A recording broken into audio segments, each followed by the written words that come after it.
Jr. has faced harsh criticism for launching a bloody drug war in his country. Over the past year, thousands of people have been killed. Reports of over 5,000 drug-related deaths. The poor have been mostly affected by the campaign. Police operation. So that you understand that this Duterte is the killer. Apart from it, actually, I'm trying to preserve my reputation.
Kagalang-galang na Padre Cura, Father Ruel, ang mga kapatid kong pari, si Father Bong Sarabia at si Father Mads Picardal,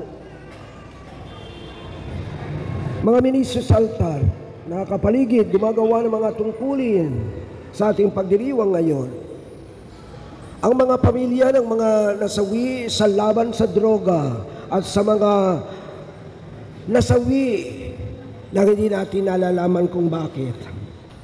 Mga kapatid sa pananampalataya, sa mga pagbasa itong mga nakarang 3 linggo, ang pinapakita ay ito. Kailangan natin ang mananakop sapagkat wala tayong magagawa kundi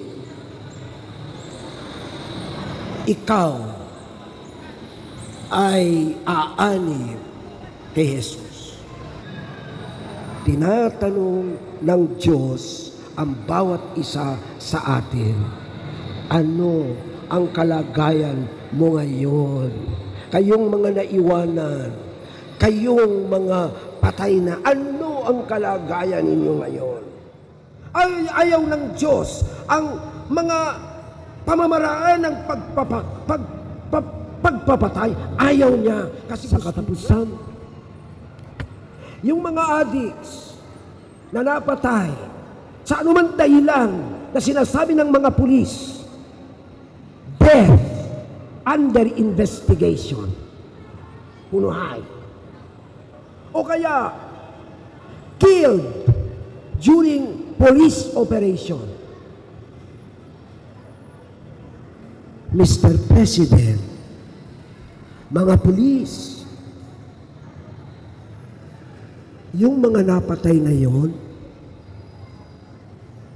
na kayo na nagsabi 7,000 na ngayon binabawi at ginagawang 4,000 na lang. Pagpalagay na natin 4,000 na lang. Extrajudicial killing pa rin yun. Pero alam niyo ba kung bakit siya nalaking ganyan?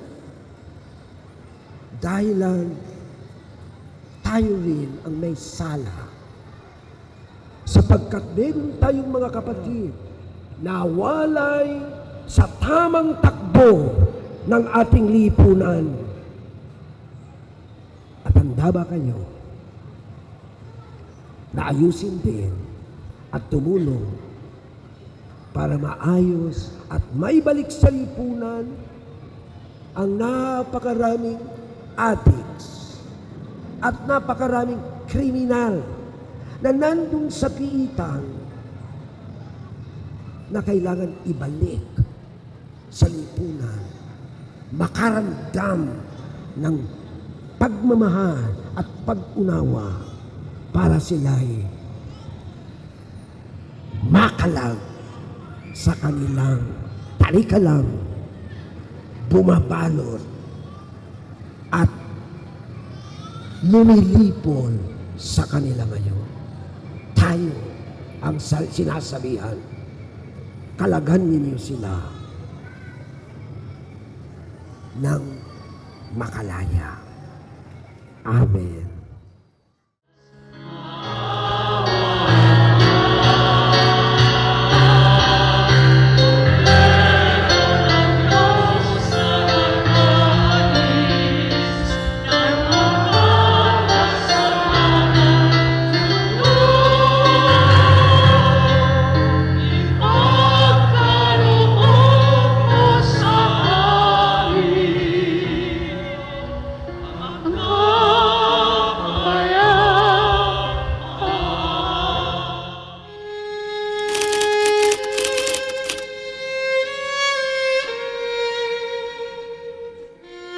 Reading of the Hema statement in different dialects. With Jesus, our Redeemer, in the Holy Eucharist, we gather as one Christian community to pray for the souls of more than 7,000 faithful departed who died violently in the past months. It's our way to showing our support for the victims' families and to call on authorities to stop the killing in our land.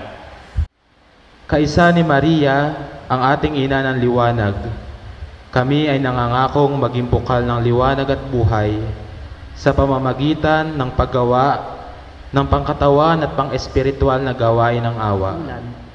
Among gisaad na kami mamahimong tinubdan sa kahayag o kinabuhi, pinaagi sa pag-alagad o korporal o espirituhanon nga buhat sa kaluoy. Kita andam nga mubalda o musanong ngadto sa dinaliang mga panginahanglan sa atong mga igsuon. Handa kami magtublag kag magsabat sa mga kinahanglanon sang amon isikataw. Amon ginapahayag ang amon pag-ako nga manging tagapagbantay sang amon mga utod sa amon parokya kag institusyon. Berhen sang Guadalupe, dagapangapin sang kabuhi, igampo mo kami. Lawas kag dugo ni Kristo, maluoy ka sa amon.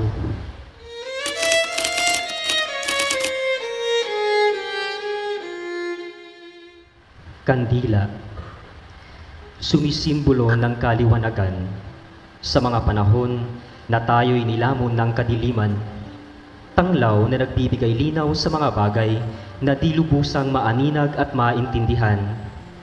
Init ay hatid na sa atin ay umayakap sa panahon na ang puso'y nanlamig dahil sa kasakiman, puot at galit.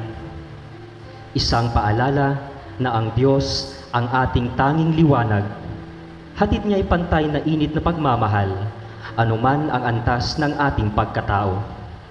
Isang paanyaya na naway bilang kawangis ng Diyos ay magsilbi din tayong liwanag para sa iba. Tinapay, sumisimbolo ng kasimplihan. Bagaman sa kabila ng kanyang pagiging payak, ay may malaking kabuluhan sa araw-araw na biyaya ng buhay. Nagagawang busugin ng ating sikmurang kumakalam at siyang pinagmumula ng lakas para sa nangihinang kalamnan, nang sa gayon ay maipagpatuloy ang paglalakbay sa mundong binabalot ng kapighatian. Isang paalala na ang salita ng Diyos ang siyang tinapay ng ating kaluluwa. Naway ang salita ng Diyos ang siyang maging lakas nating lahat at maging pundasyon ng moral na pag-iisip, nang sa gayon ay maging malinaw sa ating kaisipan at puso kung ano ang tama at mali sa pananaw ng Diyos. Naway sa gabay ng Diyos ay maging tinapay din tayo para sa ibang nagugutom sa atensyon, sa pagmamahal, sa pag-unawa, at kapatawaran. Lila na tela. Sumisimbolo ng pagkakaisa. Bawat mumunting hibla na pinagtatagpi-tagpi, nabuo ang matibay na tela. Lila naman ang siyang kulay ng pagluluksa, hagulgol ng mga nagmamakaawa, sigaw ng mga naghahanap ng karapatang magbago, hiyaw ng mga naghihirap na mas lalo pang pinahihirapan, tila lamig ng yebeng nanghihimasok sa butot kalamnan hanggang sa maparalisa. Iba't iba man ang ating pinagmulan, iisa ang ating pinaglalaban. Krus, simbolo ng pagmamahal at kaligtasan na binigay ng Diyos para sa ating lahat. Simbolo ng tagumpay na sa pamamagitan ng kamatayan, tayo'y muling naging kaisa ng Diyos Ama. Larawan ng katapangan at mensahe na ang pasakit ay hindi parusa, bagkus ito'y grasya na siyang magtutulak sa atin para mas lalo tayong lumapit sa Panginoon. Si Jesus ay bukas palad na nag-iimbita na tayo'y dapat kumapit sa Kanya, tumayo at ipagpatuloy ang paglalakbay sapagkat sa dakong unahan, naghihintay ang sikat ng ginintuang araw na dapat ay ating masaksihan. Tayo'y magtatagumpay.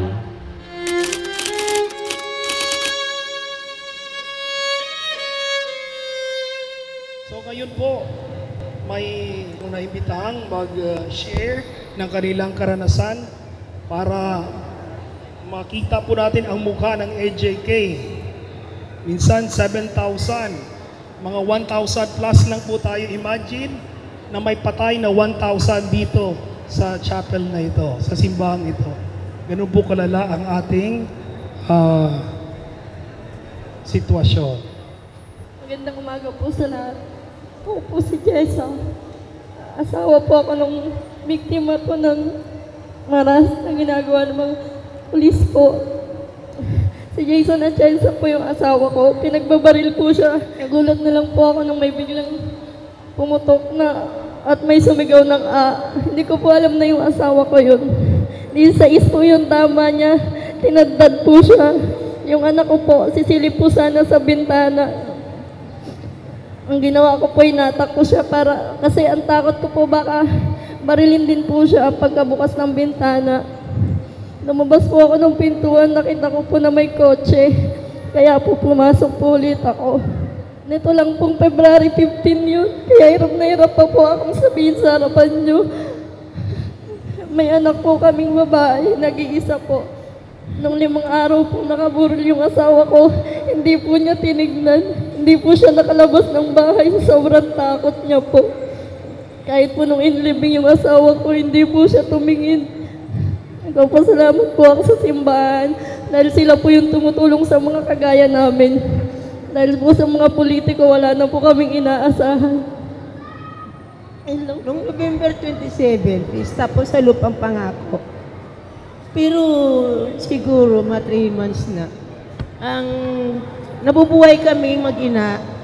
Ako po, nanambakan lang po ako sa Payatas. Scavenger po ako doon. Kaming dalawa na lang po ang nabubuhay. Tapos minsan, katrabaho siya minsan sa parlor. Hindi ko alam na ganun pala yung mangyayari sa buhay niya. Ngayon, napag-alaman ko na ganun. Sabi ko, Nak, ano ba yan? Ako wala to, ma. Sa kanya, Nak, kinakabahan ako sa iyo, Pero yung anak ko, hindi naman siya gaanong ganun eh. Hindi naman eh. Ngayon, sabi niya sa akin, magbabago na ako. Ganun. Bakit? Pero bakit ganun? Kailan nagsasalita yung sasabi yung anak ko na handa na siya magbago dahil ako matanda na hindi ko na kaya manganambakan. Na lang ako, nabigla na lang ko nung pisa sa Lupang Pangako. Malasot yun ng gabi. Tulog ako pagod ako. Nangangalakal lang ako sa tambakan. Ginising ako. Sabi niya, Tika, yung anak mo, nasa ibaba, na baril. Di dali-dali po ako bumaba. Naabutan ko po yung anak ko. Nakatiyaya sa kalsada. Akap-akap ko yung anak ko, nagagabuhay. Bakit ganon? Walang kamuang-muang yung anak ko, puro tama ng anak ko, puro likod, naglalakad, pauwi na sa bahay.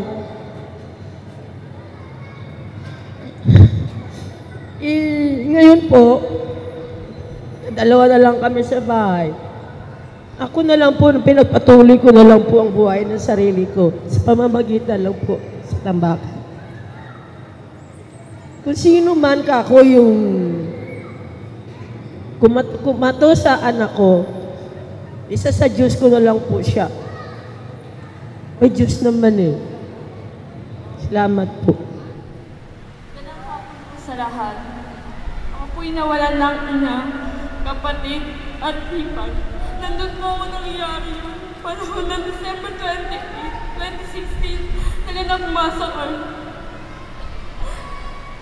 Nagiging po ako nangyari na yun sa loob ng bahay. Nang ilang minuto lang po, may dumating po na nakamotor. Nagulat po ako na may narinig po ako ng isang puto.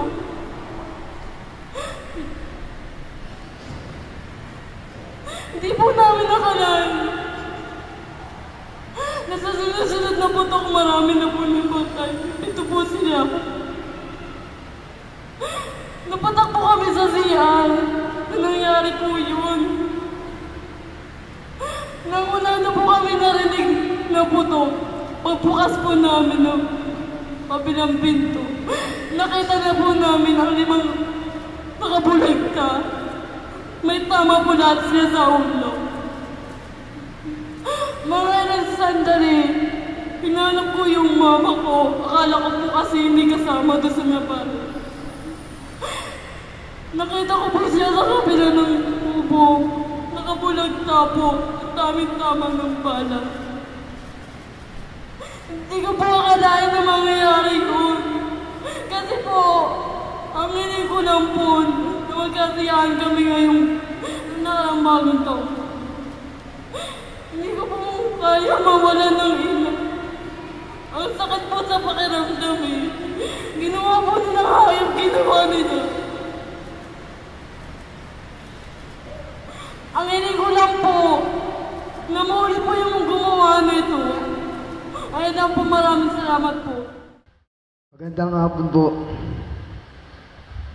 Ako po si Ryan, 18 years old po, na nadamay rin po sa barilan po.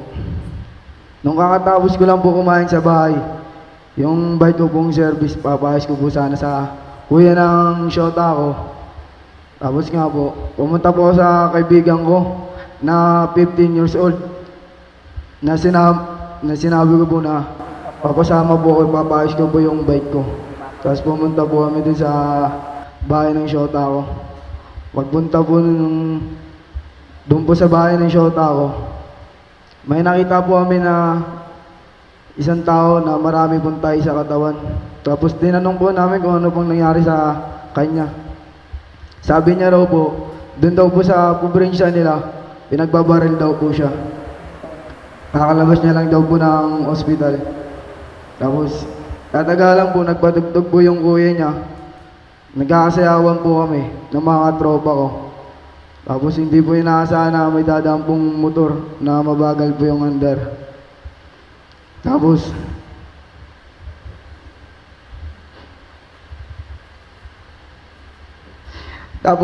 yun nga po, pinagbabaril po kami ng mga nakakatalikod po kami. Tapos ako po, nagtago na lang po sa kwarto ng shota ko. Tapos po yung pagtapos po ng pagbarilan, paglabas ko po ng kwarto, nakita ko po lahat ng kaibigan ko nakadapa na po. Nadamay din po yung shota ng nanay ko, tsaka yung girlfriend ng ate niya. Masakla po. Yung dalaga po, buntis pa po yun eh. Namatay po. Tapos po kung sino pa po yung suspect, siya po ba yung nabuhay.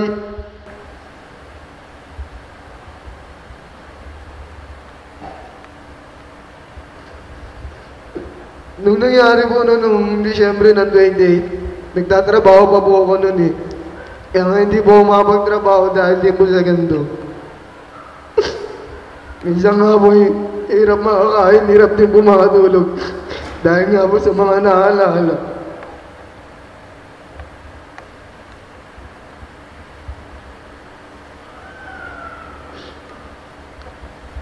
Ito po yung mga namatay. Isang matanda, isa pong dalaga. Tapos 2 binata. Tapos isang 15 years old, 2 16 years old.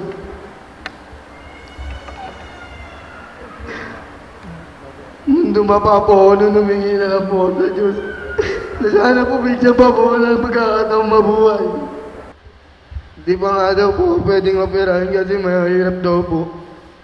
Nasa loob ko pa po yung bala. Hindi ko pa po alam kung kailan daw po operahan. Yan lang po. Maraming salamat po. Gandang hapon po sa inyo. Ako po ang isa sa nanay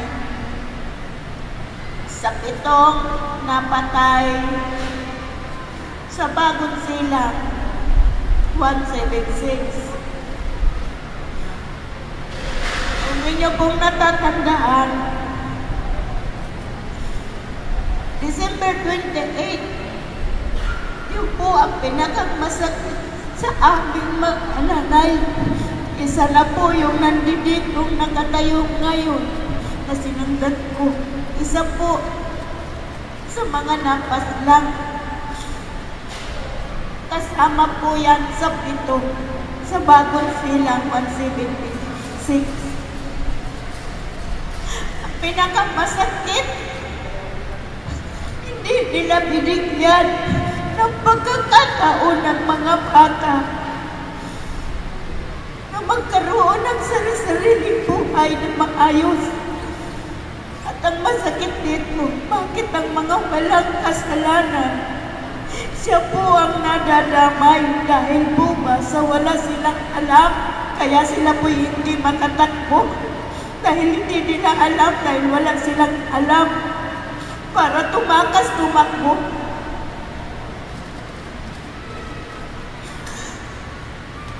Napakahirap isipin na sa isang iglap lang mawawala ang isa sa mga anak mo. Bagong taon mag-ihiwalay ang 2016 at 17.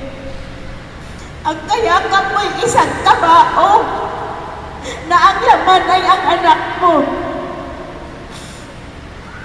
Nandahil lamang sa nadadamay.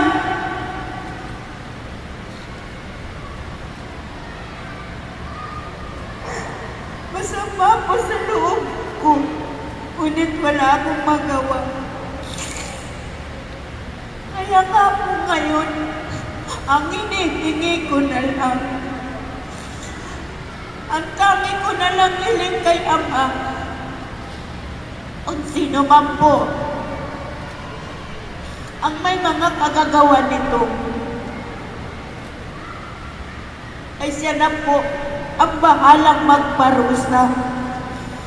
Katulad po ng sinabi ko, na hindi po namin kilala kung sino sila. Ngunit si Ama ay siya po ang tunay na nakakakilala. Katulad din po ng sinabi ko, na kung dito sa lupa ay makaligtas siya sa batas ng tao, sa batas ni Ama, nakakasiguro po ako at siguradong sigurado na hindi siya makakaligtas sa kaparusahan sa kanya, sapagkat nakasaad po na bawal pumatay at ilagay sa kamay mo ang hustisya kung sila man may pagkakasala o wala. Marami pong salamat. Tulad po ng nasabi ng aking 3 kababayan na nakatayo dito kanina, isa rin po ako na magulang.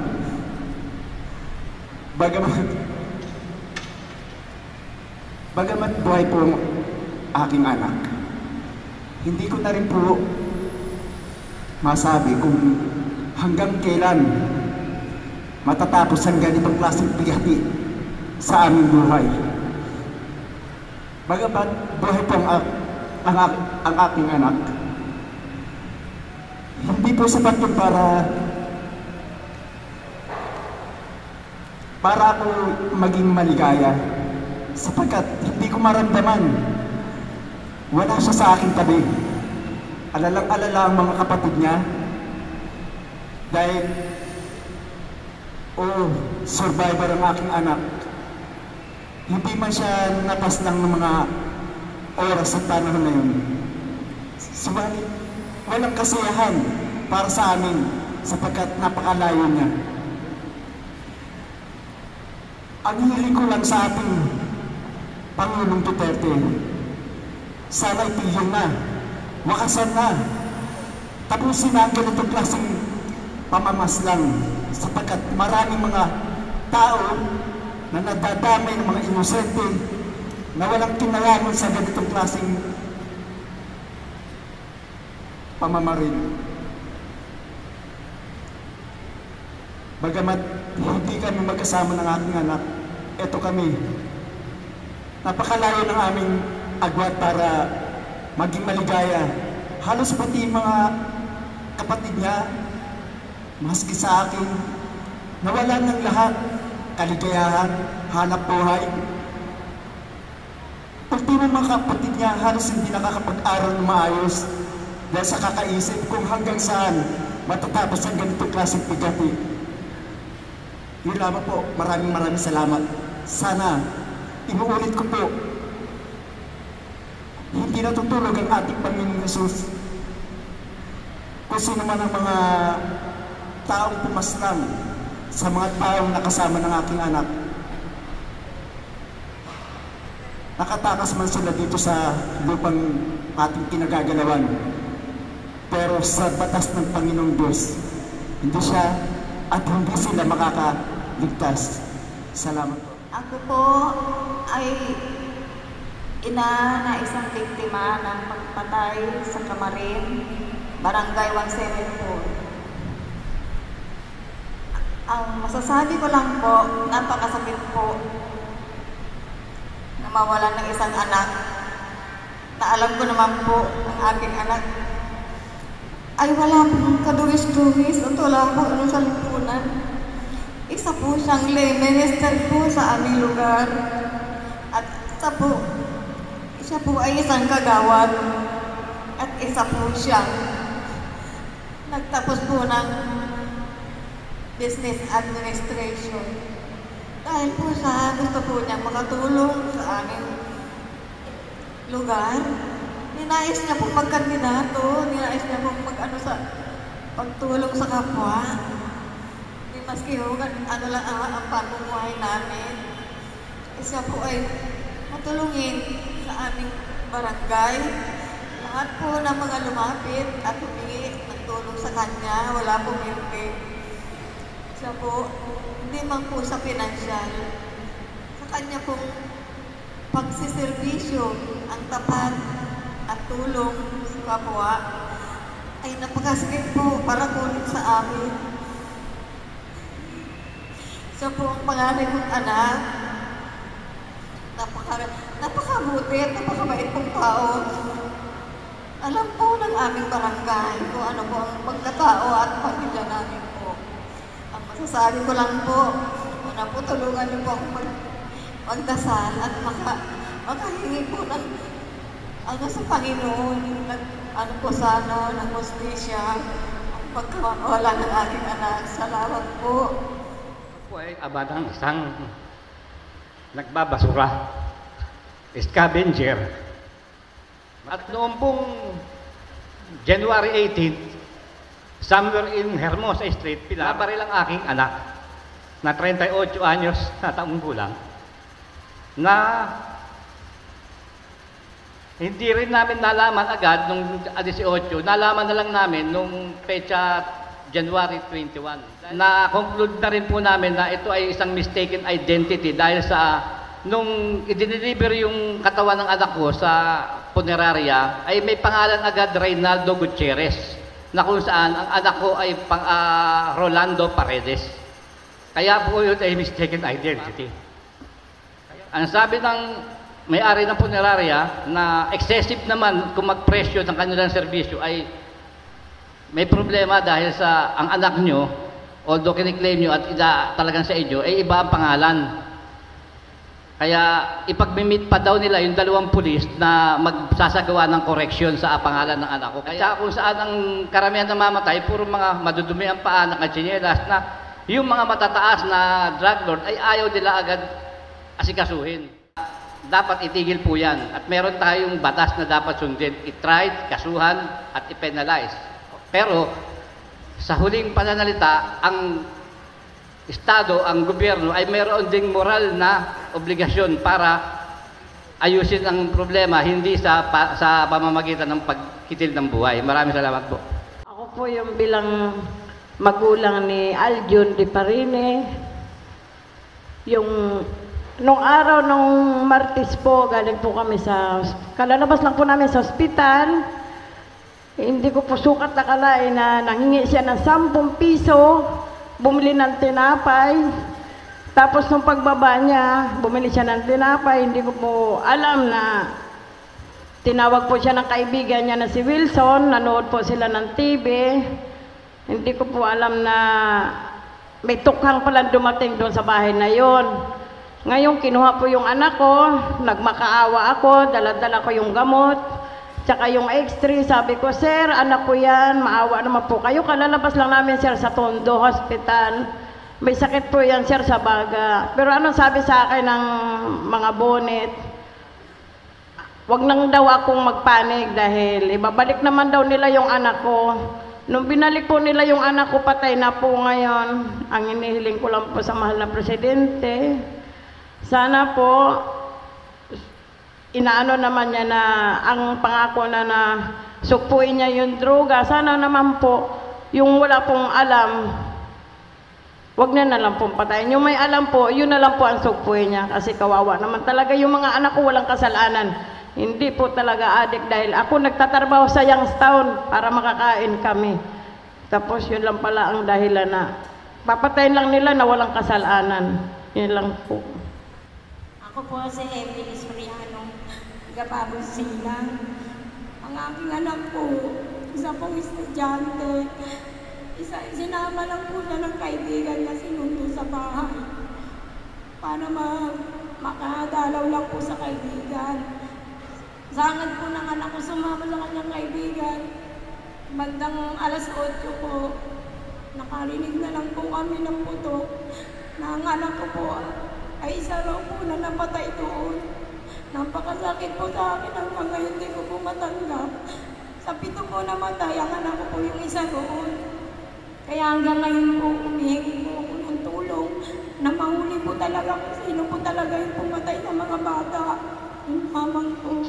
Ang naganap po doon sa Lamcota, Barangay Concepcion, noong magbagong taon na isa napakasakit, magbagong taon. Matagal na po namin nagkakaroon ng ng paglalaban sa korte tungkol sa nasabing lupain. Ang masakit, ang barangay, ang mayor ay walang tulong. At nung pong gabing iyon, nagulat na lang kami, may pumasok na tao at biglang pinagbabaril yung anak ng ating leader, yung presidente ng Pamako, doon sa Lamcota, Barangay Concepcion. Si Mama Lita sana ang target, pero yung anak niya ang nabarel na isa. At yung 4 na walang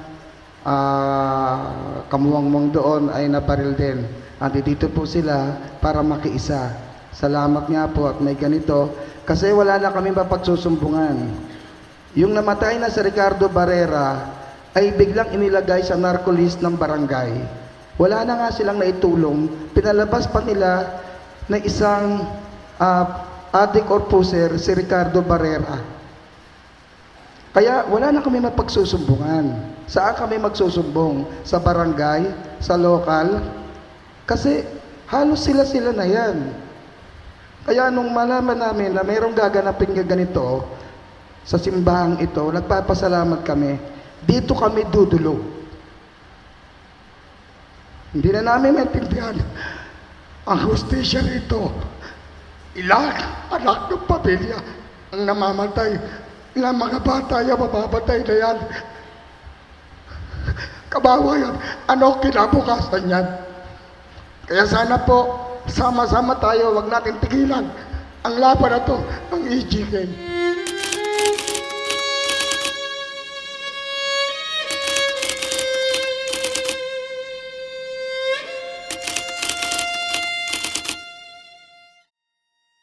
Inibita na natin yung mga pamilya ng mga EJK dito po lumapit sa harap ng picture ng inyong pamilya habang bibless po ni Bishop.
The Vincentian Network Against Extrajudicial Killing. Magpapakuha po tayong lahat. From Payatas, Gandang Sora,